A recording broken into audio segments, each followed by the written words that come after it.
Welcome to 9 vibes.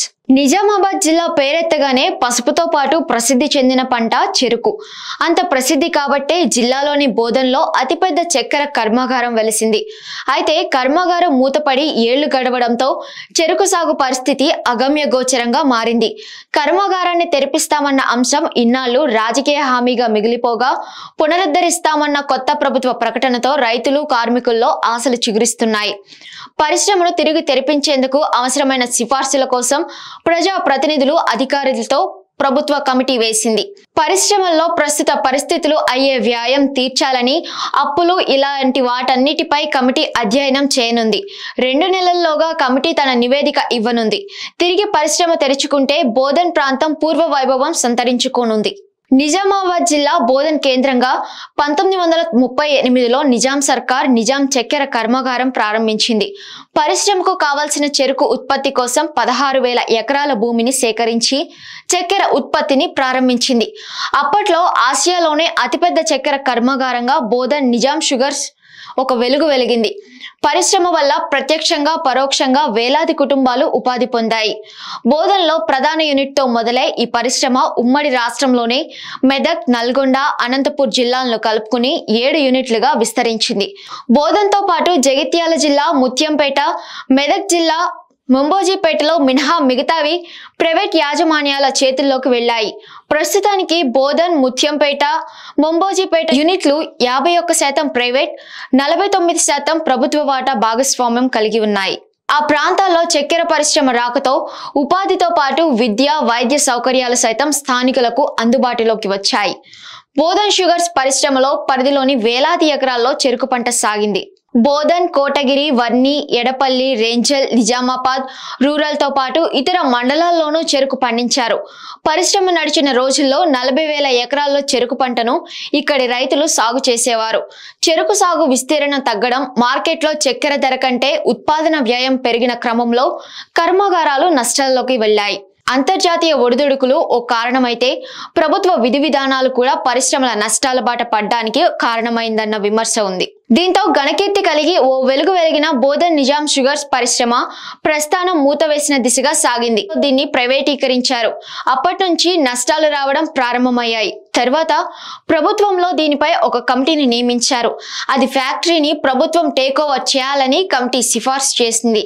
కానీ అనంతర కాలంలో వైఎస్ మరణంతో అది అక్కడే ఆగిపోయింది.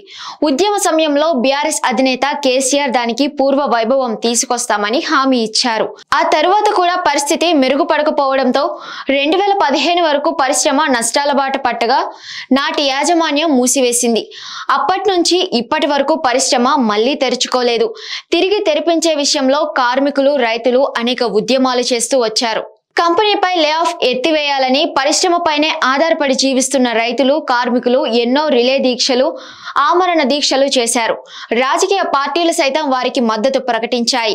అలా బోధన్ నిజాం షుగర్స్ పరిశ్రమ అంశం కాలక్రమేణా రాజకీయ పార్టీలకు ఎన్నికల ప్రచార హామీగా మిగిలిపోయింది. ఈ క్రమంలోనే 2018 ఎన్నికలకు ముందు అప్పటి టీఆర్ఎస్ అధికారంలోకి వచ్చిన 100 రోజుల్లోనే పరిశ్రమ తెరుస్తామని మాట ఇచ్చినా ఆ కల నెరవేరలేదు.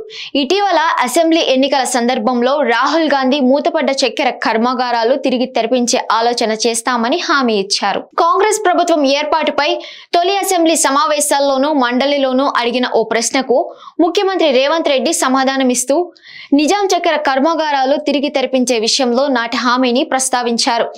ఇందులో భాగంగానే రాష్ట్ర ప్రభుత్వం తాజాగా సిఫార్సుల కమిటీ ఏర్పాటు చేసింది.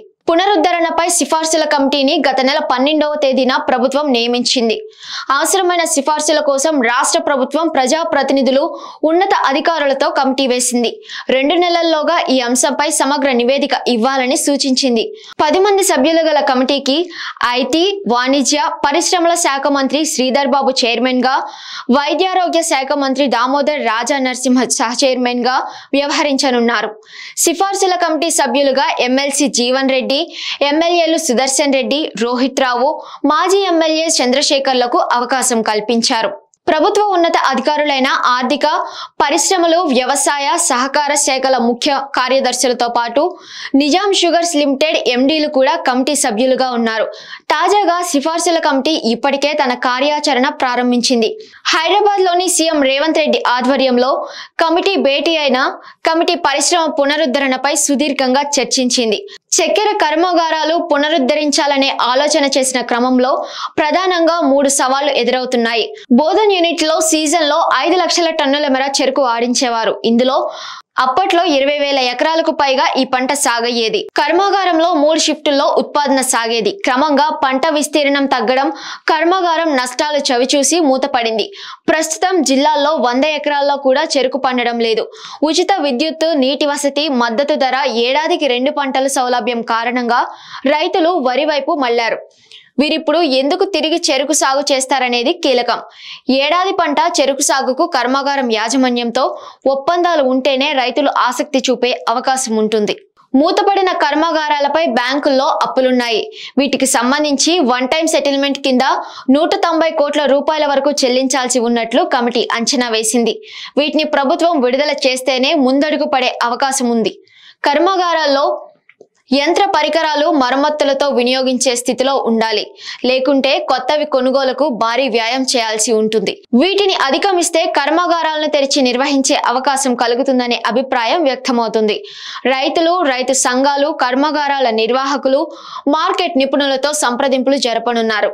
చక్కెరతో పాటు ఉప ఉత్పత్తుల వినియోగం పైన ఆలోచన చేస్తున్నారు. ఈ నేపథ్యంలో కాంగ్రెస్ ఇచ్చిన హామీని నెరవేర్చి బోధన్ షుగర్ పరిశ్రమ తెరిచి ఇథనాల్ ఉత్పత్తి ప్రారంభించి పరిశ్రమకు పూర్వ వైభవం తేవాలని, తమను ఆదుకోవాలని ఇక్కడ కార్మికులు, రైతులు కోరుతున్నారు. For more updates stay tune on 9 Vibes.